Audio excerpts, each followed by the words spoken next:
My name is Rachel Chen, and I'm 34 years old.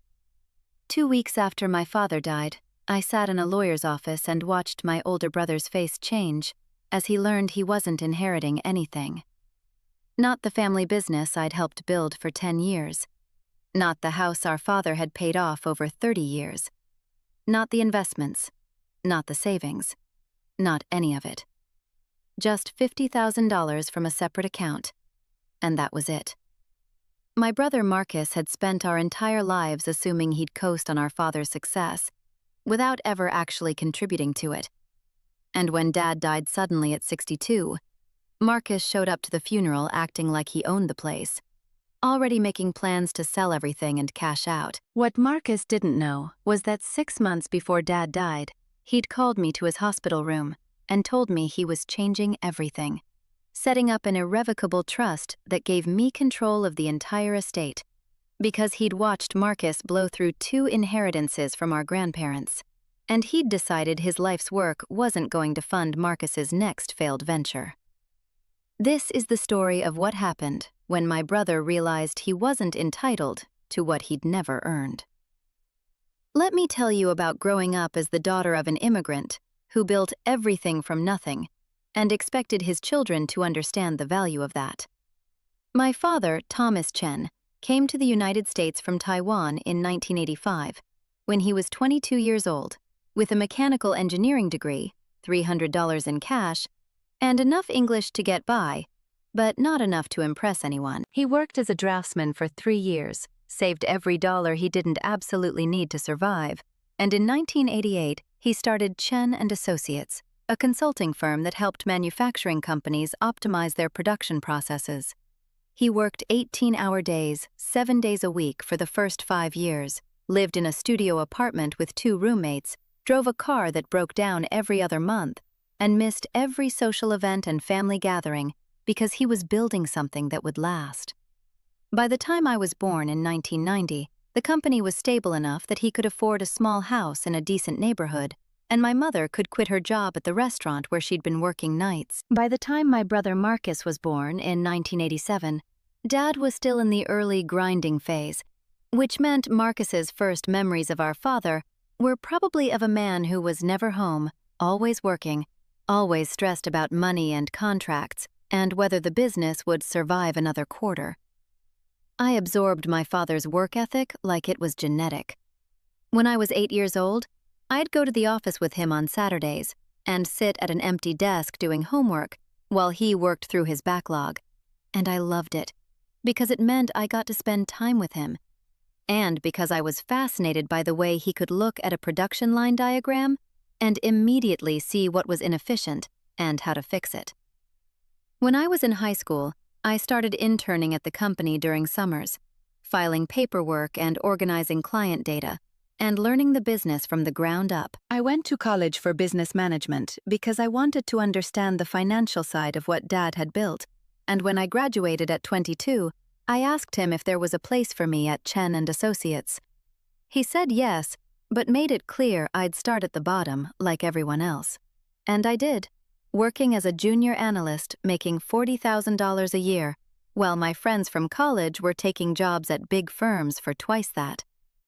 I didn't care because I was learning from the best, and by the time I was 28, I was Dad's right-hand person, managing client relationships, overseeing projects, sitting in on strategy meetings where we decided the future direction of the company. By 30, I was essentially co-running the business, and Dad had started talking about succession planning, about what would happen when he retired, about how he wanted to make sure the company stayed in the family and continued the work he'd started 40 years earlier. Marcus went a completely different direction. He saw our father's success and assumed it would just flow down to him like gravity, that being Thomas Chen's son was enough of a credential that he'd never have to actually work for anything. He went to college for communications, which is what people major in when they don't know what they want to do, but they know they don't want to do anything technical. And he spent 4 years partying and doing the bare minimum to graduate. After college, he bounced between marketing jobs, staying at each one for maybe a year before quitting or getting fired. always with some excuse about how the company didn't appreciate his creativity or how his boss was threatened by his ideas. He lived in expensive apartments he couldn't afford, drove cars that were above his pay grade, and dressed like someone making twice what he actually made. And every time he ran out of money, he'd call Dad, and Dad would wire him $1,000 or $2,000 or $5,000, depending on how desperate Marcus made it sound. And Marcus would promise this was the last time. He just needed to get over this one hurdle, and then he'd be fine. Dad always sent the money. But I could see the disappointment in his face every time he did it. That look of a father watching his son fail to launch over and over again, and knowing there was nothing he could do to make him understand that money without work is just a slower form of failure. When our grandmother on Dad's side died in 2015, she left each of her grandchildren $100,000. Rachel was 25 and I was 28. I put mine into a diversified investment portfolio that our father's financial advisor helped me set up. Boring index funds and blue-chip stocks and bonds. The kind of investments that grow slowly and steadily, and won't make you rich overnight, but also won't disappear if the market has a bad week. Marcus bought a Tesla. Just straight up took his $100,000 inheritance and put $80,000 down on a car, a beautiful silver Model S, that he drove around like it was proof he'd made it, posting pictures on Instagram with captions about living your best life and not letting anyone tell you what success looks like. The car lasted 8 months before he had to sell it, because he couldn't afford the insurance and the payments on the loan he'd taken out for the remaining $40,000. And he sold it for less than he owed, which meant he ended up with nothing from that inheritance except some Instagram photos, and a lesson he clearly didn't learn. When our grandfather on Mom's side died in 2018 and left us each another $80,000, I put mine toward a down payment on a condo, a modest 2-bedroom in a neighborhood that was up and coming, but not yet expensive, thinking about building equity and having a tangible asset. Marcus lost his in a combination of cryptocurrency investments that tanked within 6 months, and a gambling problem he swore he had under control, but clearly didn't. And within a year he was asking Dad for money again, and Dad was sending it again. And I could see something breaking in my father's face every time Marcus called with another emergency. My father had his first heart attack on a Tuesday in March, 6 months before he died. It wasn't massive, not the kind that kills you on the spot, but it was serious enough that they kept him in the hospital for 3 days, running tests and adjusting medications, and talking to him about stress and diet and lifestyle changes. I visited every day, bringing him books and magazines, and sitting with him while he complained about the hospital food and the fact that they wouldn't let him work from his laptop. Marcus showed up once, on the second day, stayed for maybe 20 minutes while Dad was asleep from the medication, and then left. He texted me that he'd been there and asked me to tell Dad he'd stopped by, which I did, and Dad just nodded with this expression I'd seen before. That look of a parent who's given up on expecting anything from a child, but can't quite bring himself to say it out loud. On the second day of Dad's hospital stay, after the doctors had finished their rounds and left him alone for a while, he asked me to close the door to his room. His voice was quiet but clear, not weak, just serious in a way that meant he'd been thinking about something important and had made a decision.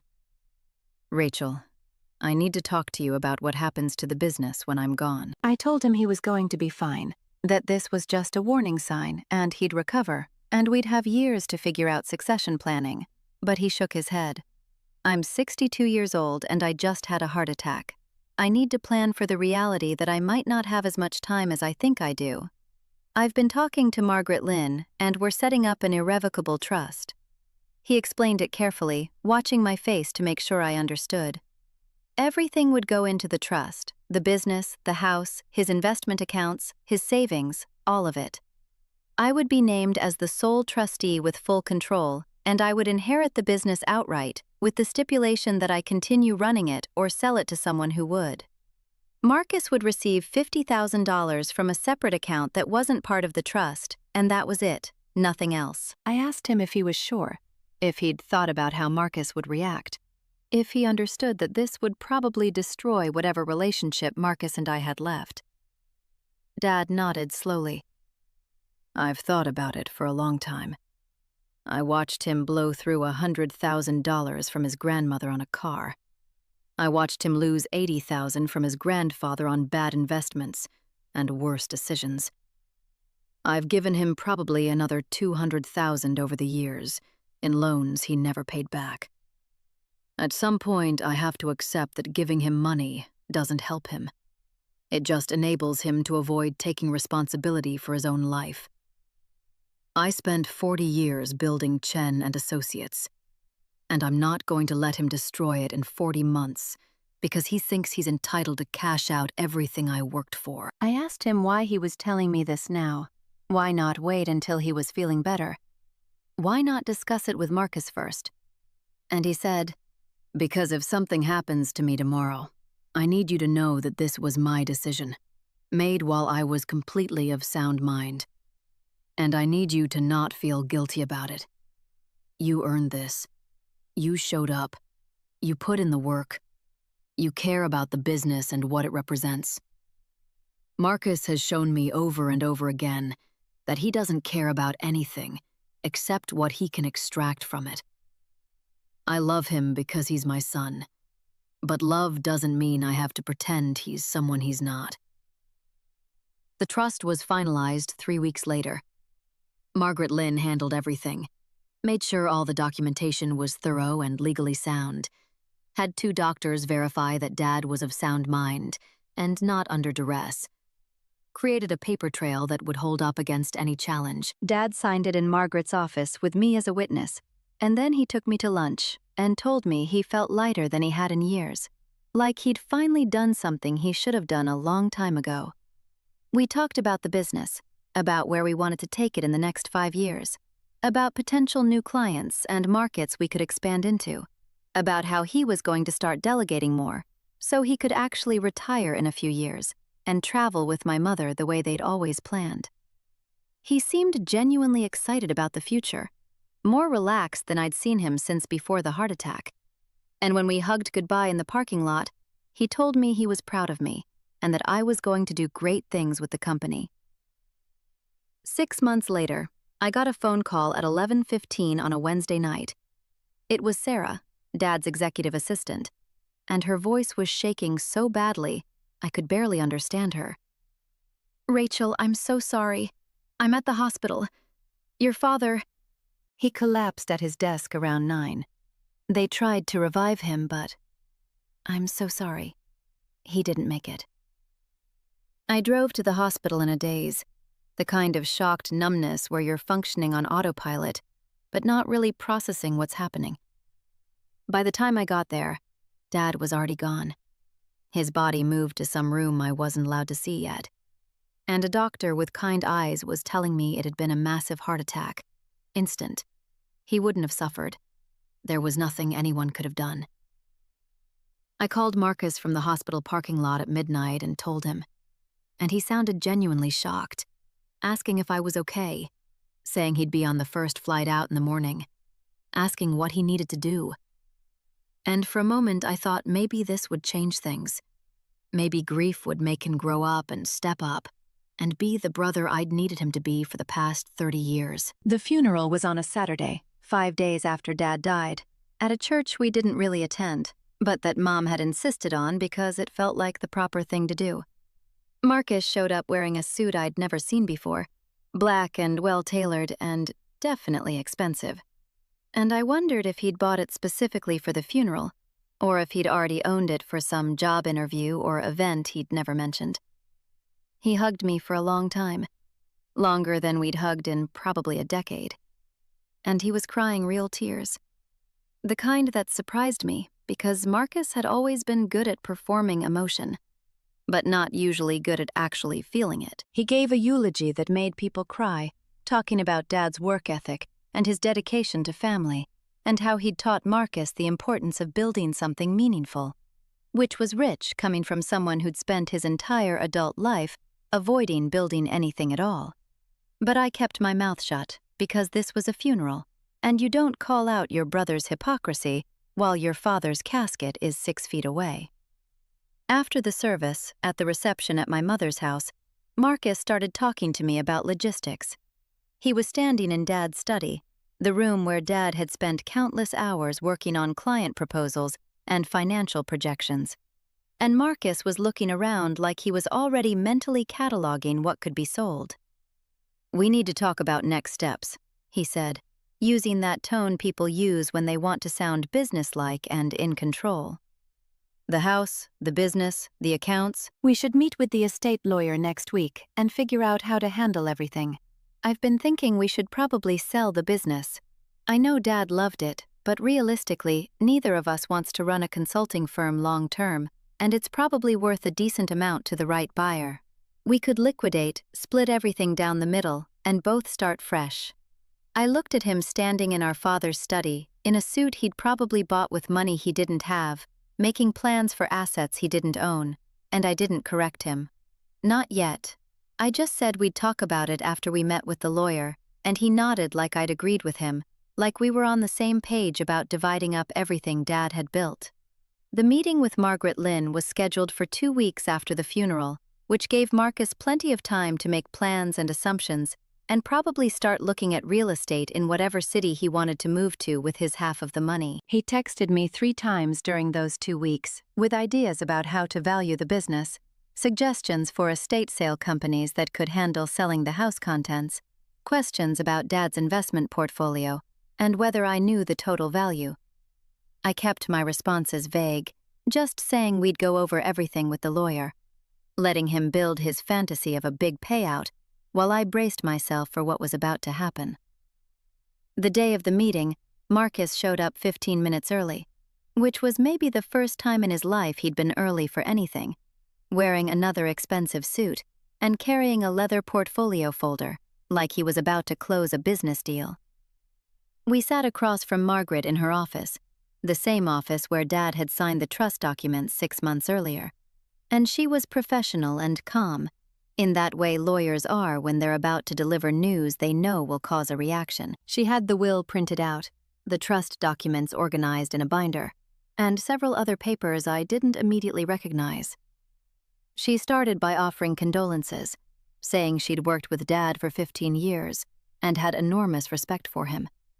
And then she transitioned into the business part of the meeting, with the same gentle directness a doctor uses when delivering a terminal diagnosis. "I'm going to walk through the will and the estate structure. Thomas was very thorough in his planning, and everything is clearly documented." She started reading. The house went to my mother for her lifetime, then to the trust. Dad's personal accounts, about $30,000, would be used to cover final expenses and outstanding debts.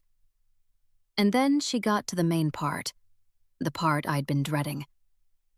The bulk of Thomas's estate, including Chen and Associates, all investment accounts, and his remaining assets, are held in an irrevocable trust established 6 months ago. Rachel Chen is named as the sole trustee and primary beneficiary. The business transfers to her with full ownership. Marcus Chen is named in the will as receiving a one-time payment of $50,000 from a separate account designated for that purpose. That payment will be processed within 30 days. Marcus blinked. I watched his face trying to process what he'd just heard, trying to fit it into the narrative he'd constructed, where everything got split 50-50, and he walked away with enough money to coast for a few more years. "Wait, what? 50,000? That's it?" Margaret's expression didn't change. "Yes. The remainder of the estate is held in the Irrevocable Trust with your sister as sole trustee and primary beneficiary."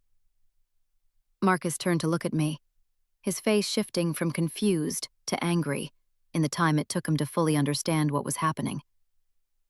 "You did this. You manipulated him. You got him to cut me out." His voice was rising, that edge of panic that comes when someone realizes they're not getting what they thought they were entitled to. I kept my voice level. I didn't manipulate anyone. Dad made this decision 6 months ago, after his heart attack. He set up the trust while he was completely of sound mind, with full documentation. "Bullshit. You poisoned him against me.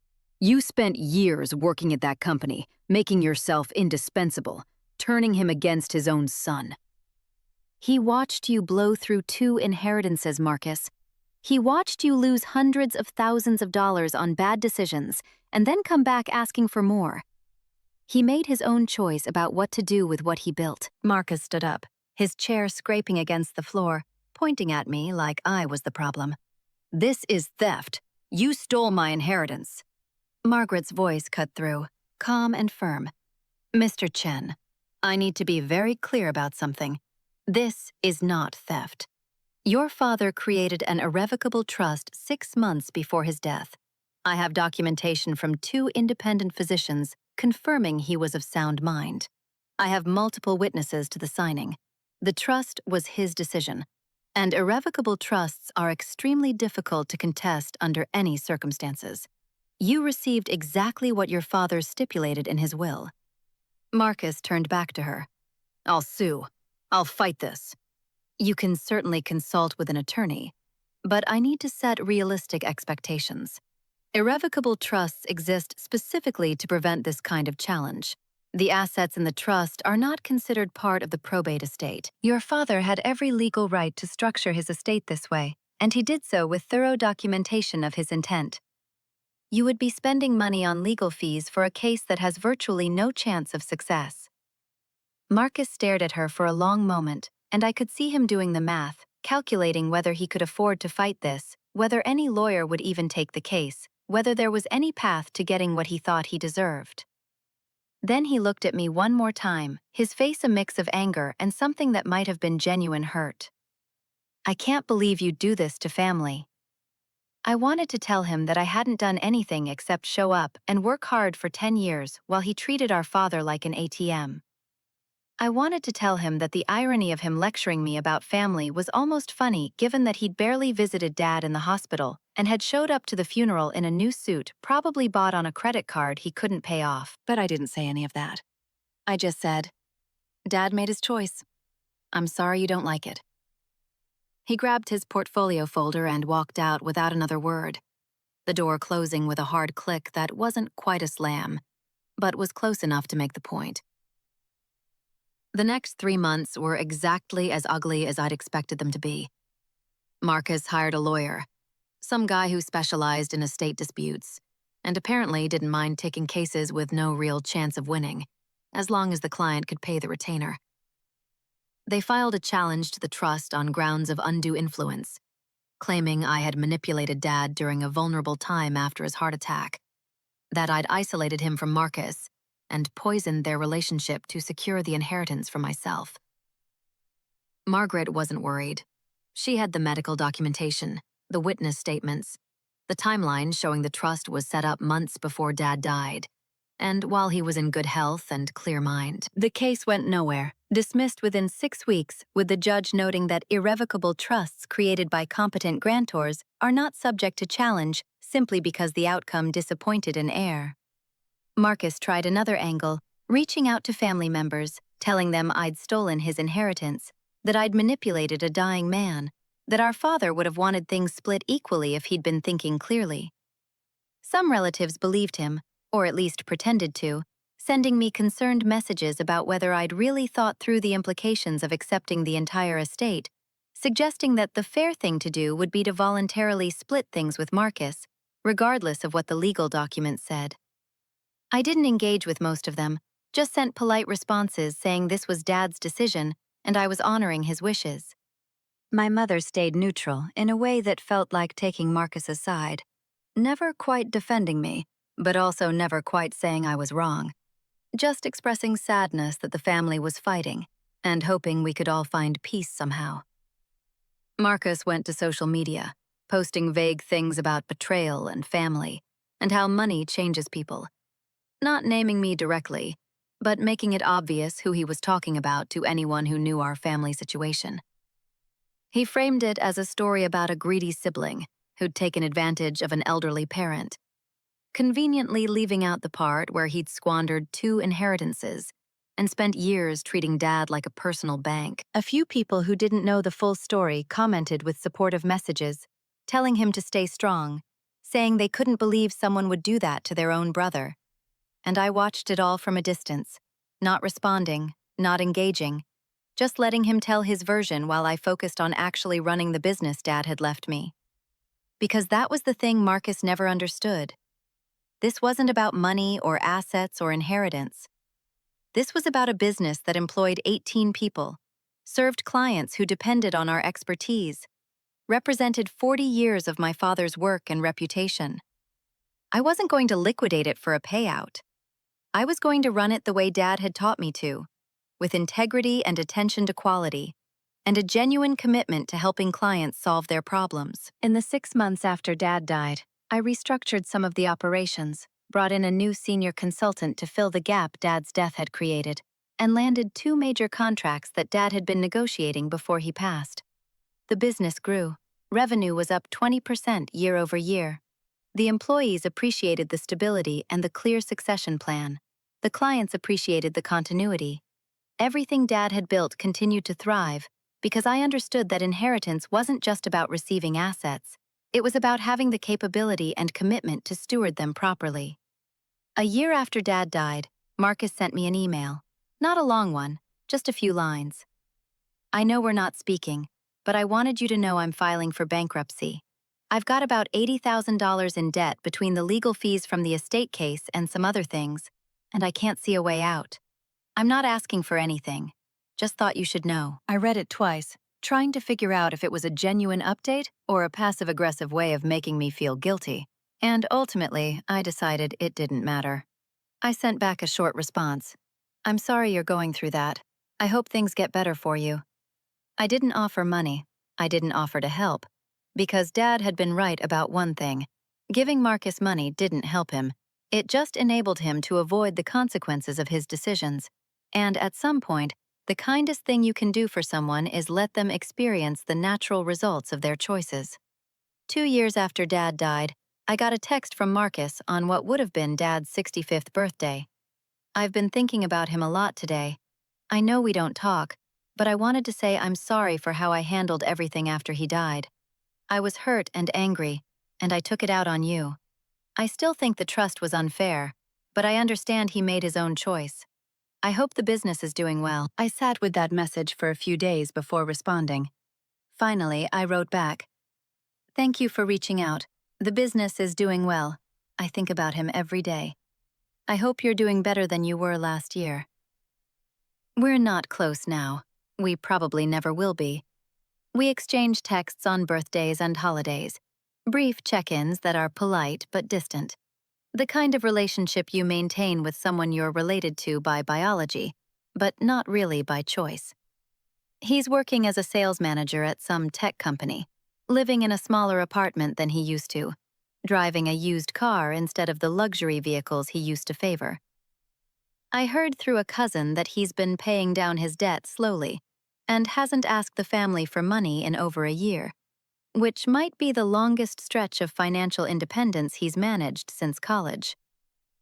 I'm 37 now, 3 years into running Chen and Associates as the sole owner, and the business has become something I'm genuinely proud of. We've expanded into new markets, brought on younger consultants who are hungry and talented, maintained every one of Dad's long-term client relationships while adding new ones. The company he built is thriving, and I think about him every time I walk into the office, every time I solve a complex problem for a client, every time I mentor a junior employee the way he mentored me. The irrevocable trust he set up wasn't just about assets or inheritance, it was about trust in the other sense of the word, his belief that I would preserve what he built and continue his legacy in a way Marcus never could have. I keep his photo on my desk, the one from the company's 20th anniversary where he's standing in front of the original office building, smiling in that subtle way he had, looking proud of what he'd created. Sometimes I talk to the photo, updating him on client wins or business decisions, asking what he'd do in situations where I'm not sure of the right answer. And I swear sometimes I can almost hear his voice giving me advice, telling me to trust my judgment, reminding me that I earned this through years of showing up and doing the work. The inheritance wasn't a gift, it was a responsibility, and I've spent the past 3 years proving to myself and to his memory that I was the right choice to carry it forward. Marcus will probably never fully accept that. Will probably always believe on some level that he was cheated out of what was rightfully his. And I've made peace with the fact that I can't change how he sees it. All I can do is run this business with the same integrity Dad built it on, take care of the employees who depend on it, serve the clients who trust us, and honor the 40 years he put into creating something meaningful. That's the real inheritance, not the money or the assets, but the knowledge of how to build something that lasts and the commitment to protect it from people who would tear it down for a quick payout. Dad knew Marcus would never understand that. That's why he made the choice he made. And every day I show up to this office, I prove him right.